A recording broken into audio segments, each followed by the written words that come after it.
and this is Dana with Dana Digital Tutorials. Today we're going to go over layers, selecting layers, transforming layers, and saving file format and how it affects our layers. So let's get started. I have an image here that I have downloaded from Midjourney. When you download from Midjourney, you're going to have a flattened layer. It's going to be named background, and it's going to have a little lock. If I try to move this layer, it's not going to move for me. Now, because I've already done this, when I let go, it's going to transform the layer. So if you watch right here, it's going to transform the layer to a normal layer, and it's going to allow me to move it. If you've never done this, you may get a pop-up box and you'll have to say yes, convert it to a normal layer, and it will do this for you. So if you notice when I move it back, I have these great little pink lines that allow me to see where it's lining up. And the reason I have those, and you may not, is if you go over to View and you see I have Snap checked on, and then the little features are below in the Snap too, and I have them all checked. I typically will leave Snap on unless I am trying to align something that's really close to something else and I don't want it exactly snapped, and so I'll turn that off so that I can do some minor adjustments. But a lot of times I just zoom in a lot and it works that way too. So we're going to leave it on for today, and we're going to go ahead and create 4 additional layers. Quick way to do that is Command or Control J. I did it 4 times. My layers are done. I'm going to come over here and hold the Shift, and I'm going to select all but that last layer. Now if I move these around, it's going to move all 4 at the same time, but I'm going to put them back. And if I want to shrink all of these or expand them, I can hit Command or Control T. I'm going to get my transform box. Sorry about that. And if I drag this right now, you can see it's maintaining the aspect ratio, so it's not warping the fish. That is because I have the little chain link clicked and depressed. If I turn that off, I'm able to move this in any direction that I want.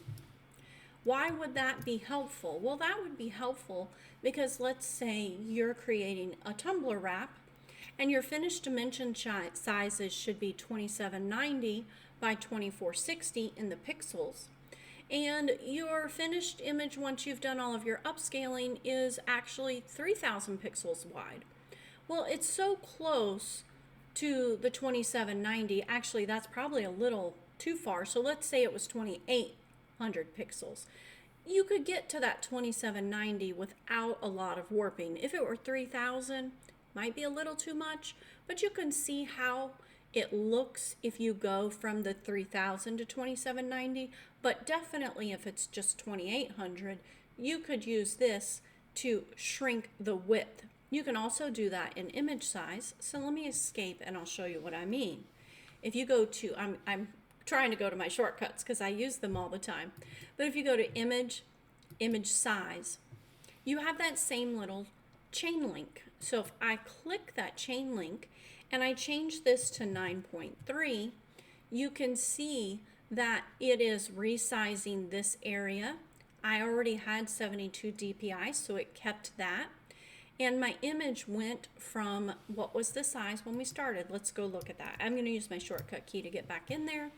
It started at 5000, so when I went to 9.3 at 72 dpi, that ends up being 670. But what happened over here? This one didn't shrink. Well, that's because I don't have the chain checked. So if I check it, it's going to go back to the way it was. And now if I hit 9.3, you can see that it is now changing the height in addition to the width. But if you notice, I have 670 by 591 because when I started, it was 72 dpi. So if I change this to 300 dpi, now I can see I'm at 2790 by 2462. And this is exactly what I was talking about. That is the height. So I could crop those 2 pixels, but it's so close. I could just turn this off, and I could just go ahead and make that 8.2. And now my image is going to be sized perfectly for my tumbler wrap. I wouldn't want to take that chain off and make a big change because it would then be very warped, as you saw. So our image is the right size now, but we want to work on this image. Maybe we want to create a tile of this fish. So let's go ahead and Command T, and let's shrink this down. I'm going to go to a little bit more than half. And you notice I have my chain off. If I don't want to let go and go up and click my chain, if I hold the Shift key, it's going to automatically do the opposite of what I have. So if I have the chain on and I hold the Shift key, it will allow me to change the aspect ratio. If I have it off and I hit the Shift key, it will maintain the aspect ratio. So if I wanted to go right in the middle, I could keep going until I find that little pink thing that's not showing up. Sometimes it doesn't. Or I can just resize it and then move it to get that pink line and see where it was, and then bring it back out, because as long as I don't hit enter, it hasn't made any changes. So I'm able to go in and out until I get it the way I want. So I'm going to hit enter, and now I'm going to try to move this top layer, and you're going to find when I click it, it's moving all four. I didn't want to move all four. I wanted to just move the top layer. So I'm going to come over here. I'm just going to click somewhere off of what was selected. I could have clicked here. I want to make sure my auto select is checked, and I'm going to grab this layer and move it until it's over here. And now you can see it's snapped into place. But what if it was 4 different images and I didn't want to move this top one? I wanted to move the one underneath. Well, you have 2 different options for that. You can turn auto select off, and you can select one of these layers, and when I click, it'll stay on that layer. So I'm able to move it. Or you can come over to this other layer that's underneath. You can hit Command or Control T, get your control boxes. We're not going to actually change the size. We're just going to move it. And that's a quick way to go between auto select and not auto select. I leave it on and I do this, because then I'm not having to go up here and hit auto select on and off all the time, especially because I almost always have auto select on, and then I click and it's not moving, and that is my workflow. You may find you like it off all the time. It's all in what you like. So now we have a perfectly tiled image. Everything is lined up. But what if I wanted borders around these 4 fish? Let's shrink them just a little bit more. So I'm going to hit Shift, select the other image. I'm going to hit Command or Control T, and I'm going to move this around. Now if I do it this way, you can see that I can shrink it because I forgot to check the aspect ratio. So I'll hold down the Shift key. And now I'm maintaining my aspect ratio. If I wanted to bring this all the way the same from the different edges, there is another little thing. I'm still holding my Shift, and now I'm going to hold my Option. You don't see anything happen, but when I re-drag, see what happens here is it comes evenly from the edges. So that gives me a quick way to go ahead and keep the scale and move it in from all edges.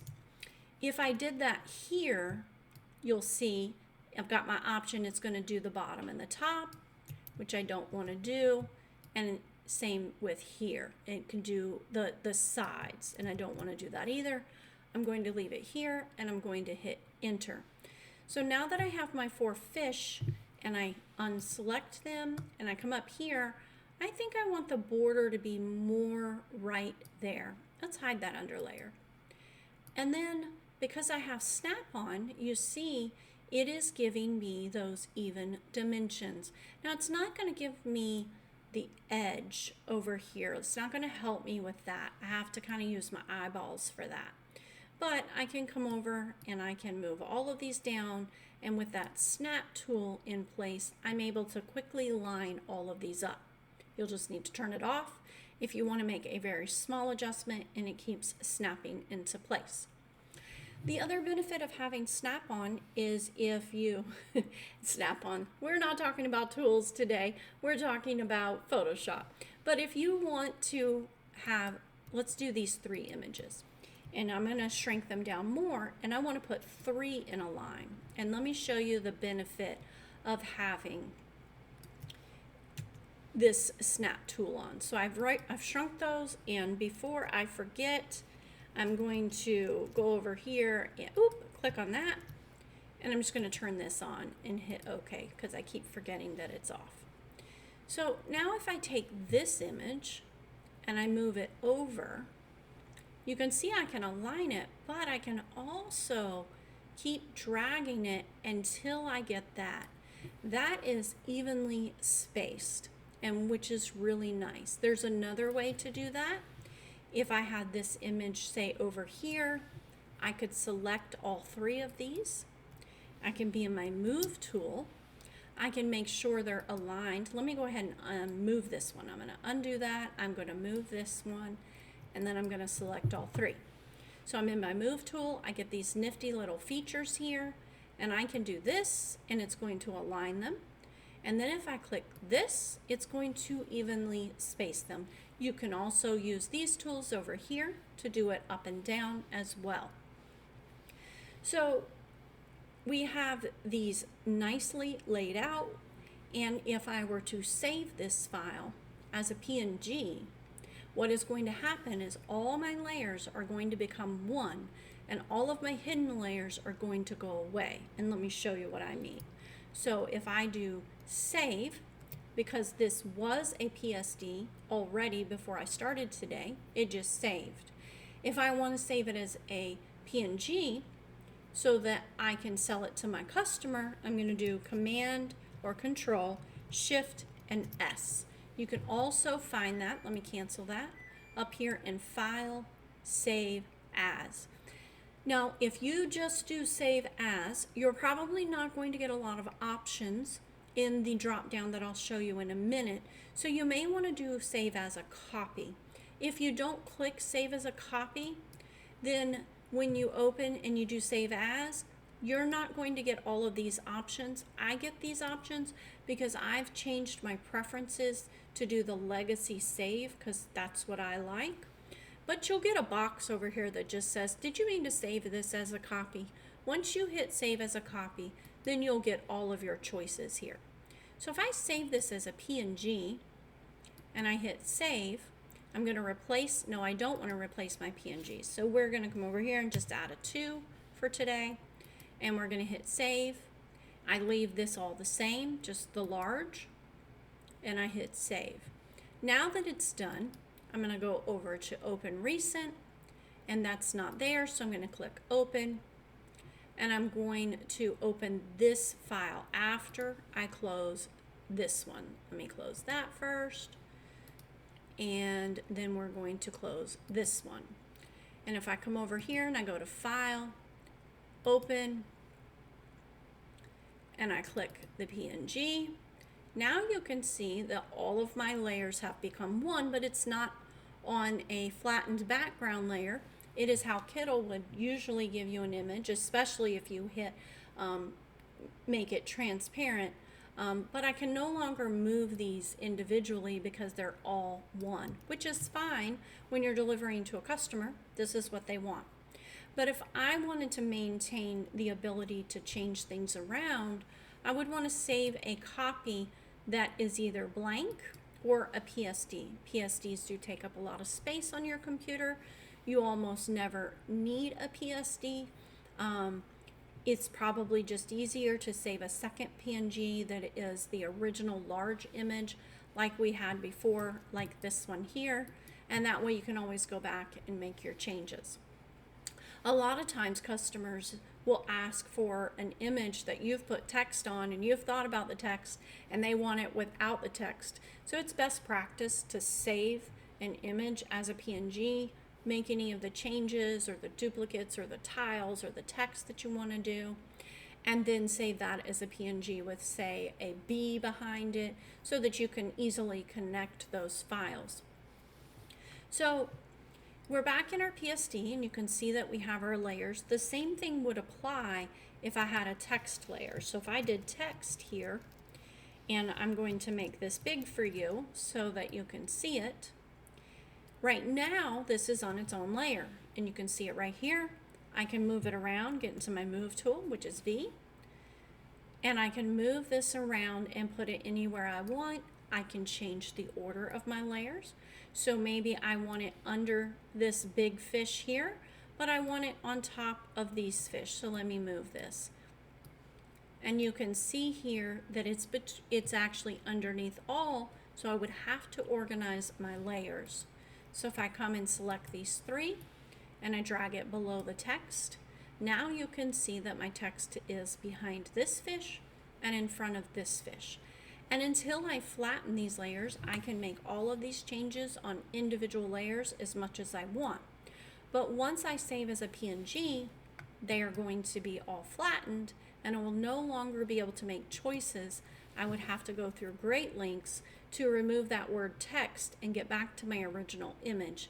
And that's why I do recommend that you always save a duplicate without these changes. So I think that's really all I wanted to go over today. If you have any other questions that I didn't answer on layers, please let me know. This is Dana with Dana Digital Tutorials. Have a great day.